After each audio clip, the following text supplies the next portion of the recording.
3 հոկտեմբերի 7-ին տեղի է ունեցել Հայաստանի Հանրապետության վարչապետ Նիկոլ Փաշինյանի հեռախոսազրույցը Ռուսաստանի Դաշնության նախագահ Վլադիմիր Պուտինի հետ։ Հայաստանի վարչապետը Ռուսաստանի նախագահին շնորհավորել է ծննդյան օրվա առիթով եւ բարեմաղթանքներ փոխանցել։ Կարևորելով Հայաստանի եւ Ռուսաստանի միջև հարաբերությունների հետագա զարգացումը, Փաշինյանը բարձր է գնահատել այդ զարգացման գործում Ռուսաստանի Դաշնության նախագահի անձնական ներդրումը։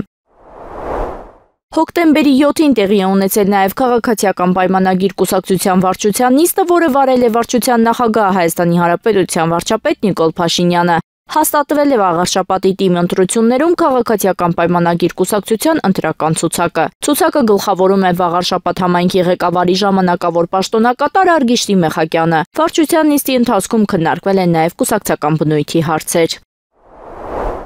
Բաքվում կայացել է գործարար բարերար Արցախի նախկին պետնախարար Ռուբեն Վարդանյանի հերթական դատական նիստը։ Ինչպես հայտնում են ադրբեջանական լրատվամիջոցները, դատավարության ընթացքում ցուցմունքներ են տվել 2 տասնյակից ավելի իբրև թե տուժողներ, որոնք պատմել են, թե որտեղ ինչ հանգամանքներում են վիրավորվել եւ այլն։ Ըստ հրապարակման իբրև թե տուժածներից մեկին Ոմն Խալիթ Հասանովի Ռուբեն Վարդանյանը հարց է ուղղել, թե արդյոք իրեն ճանաչում է։ Վերջինս նշել է, որ ճանաչել է մամուլից եւ սոցիալական ցանցերից։ Շինծու դատավարությունը կշարունակվի հոկտեմբերի 14-ին։